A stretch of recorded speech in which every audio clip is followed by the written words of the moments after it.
আসসালামু আলাইকুম। কেমন আছেন সবাই? সবার কি অবস্থা? কাছে দূরে, দেশ এবং দেশের বাইরে যে যেখান থেকে বসে আমার এই ভিডিওগুলো আপনারা দেখে থাকেন, আপনাদের সবাইকে অসংখ্য ধন্যবাদ জানাই। সেই সাথে আরও নতুন একটি ভিডিও দেখার জন্য সবাইকে ওয়েলকাম করছি। আমি মনিরা বলছি ঢাকা থেকে। তো আজকের ব্লগটি আমি শুরু করেছি মূলত রাতে রান্নাবান্না থেকেই শুরু করছি। তো এইখানে হচ্ছে আমি সবজি দিয়ে মাছ রান্না করব। তো এখন কিন্তু সিজনাল ছাড়াও কিন্তু সব টাইপের সবজি কিন্তু বাজারে অ্যাভেলেবেল পাওয়া যায়। তো আমি বেশ কয়েকটা দিন আগে একটু বাজারে গিয়েছিলাম, তো দেখলাম যে ফ্রেশ ফুলকপি উঠছে। তো ফুলকপি তো সবসময় আমার ভীষণ পছন্দের একটি সবজি। তো ভাবলাম যে যেহেতু বাসায় একটু ইলিশ মাছ আছে, যেহেতু নতুন ফুলকপি একটু নিয়েই যাই, দেখা যাবে যে ফুলকপি দিয়ে মাছটা রান্না করলে বেশ ভালো লাগবে। তো আসলে হয় কি, সিজন ছাড়া কোনো কিছু কিন্তু ওরকম টেস্ট আসলে লাগে না, কারণ সিজনের সবজি একরকম আর হচ্ছে অসিজনের সবজি আর এক রকম। তো ফুলকপিটা কিন্তু সিজনের ফুলকপিগুলোর মতন অতটা টেস্ট ছিল না। যাই হোক, তবে মোটামুটি খাওয়া গেছে, একেবারে মানে খারাপও না, একেবারে খুব ভালো না, মধ্যম পর্যায়ে। তো এখন এই ফুলকপিগুলো দিয়ে আর হচ্ছে একটু আলু দিব আর ঝিঙ্গা দিয়ে মাছটা একটু সবজি দিয়ে ঝোল করব। আসলে সবসময় না মানে ভুনা খেতে ভালো লাগে না, আর বিশেষ করে আমার হাজব্যান্ড উনি তো একটু ভুনা খেতেই ভালোবাসে, মাছটা ভুনা করলে বেশি খুশি হয়। কিন্তু আমি বাইরের কান্ট্রিগুলোতে দেখছি, ওদের ব্লগ ভিডিওগুলো যখন আমি দেখি, ওরা না অনেক সবজি খায় আর ওরা অনেক হেলদি আর কিন্তু স্লিমও থাকে। ভাতটা আমাদের দেশে যেমন আমরা একটু মুখরোচক মশলা দিয়ে বেশ একটু ঝাল করে হোক কিংবা একটু মশলা বেশি করে দিয়ে মাছ ভুনা কিংবা গোশ ভুনা করে খাওয়া দাওয়া করি, দেখা যায় যে এটা অনেক রিচ ফুড হয়ে যায়। আর কয়েকটা ব্লগ ভিডিও আমি দেখছি কয়েকটা কান্ট্রিতে, ওরা না সবজি দিয়ে মাছটাও যেমন রান্না করে, আবার সবজি দিয়ে কিন্তু গোশটাও রান্না করে। দেখে মানে মনে হয় যে হয়তো খেতে পারবো না, কিন্তু আমাদের দেশীয় রান্না অনুযায়ী যদি রান্না করে খাওয়া যায় একটু সবজি, শরীরের জন্য কিন্তু বেশ উপকার।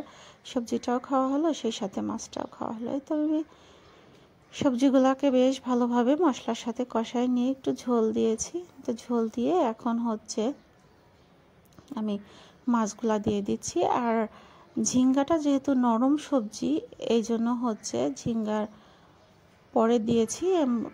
আর এখন হচ্ছে সন্ধ্যার সময় আমার হাজব্যান্ডকে বলতেছিলাম যে আজ কয়েকটা দিন ধরে ভাত সবসময় খেতে ভালো লাগে না, আর রুটিটাও হচ্ছে সকালে করা হয় নাস্তার জন্য, আর নান রুটিটা বাসায় ওরকম আমি কখনোই ট্রাই করি নাই আজ পর্যন্ত। তো ওনাকে বললাম যে একটু নান রুটি নিয়ে আসেন, আর হালিম নিয়ে আসলে পরে একটু খাওয়া যেত। এখন আর কি আমার ভাত খেতে ভালো লাগতেছে না। তো সন্ধ্যার সময় পরে উনি হচ্ছে নিয়ে আসছে নান রুটি, হালিম আর হচ্ছে এই যে সোনপাপড়ি না কি বলে ওইগুলাকে, এখানে ওইটা হচ্ছে উনি নিয়ে আসছে। তো পরে হচ্ছে হালিম দিয়ে রুটি খাওয়ার পরে ভাতটা তার রাত্রে খাওয়া হয় নাই, খাওয়া লাগেও নাই। তার সাথে আমি 2টো ডিম সিদ্ধ করে নিয়েছিলাম, রাতের খাবারে এটাই ছিল। আর যে সবজি রান্নাটা ওটা তরকারি, ওটা ভাবছি যে পরের দিন দুপুরে খেয়ে নিব। যেহেতু ছোট বাবু নিয়ে আমি ওরকমভাবে সবসময় রান্না করতেও পারি না, রাত্রে একটু রান্না করে রাখলে পরের দিন দুপুরে বা সকালে আমার খাওয়াটা হয়ে যায়।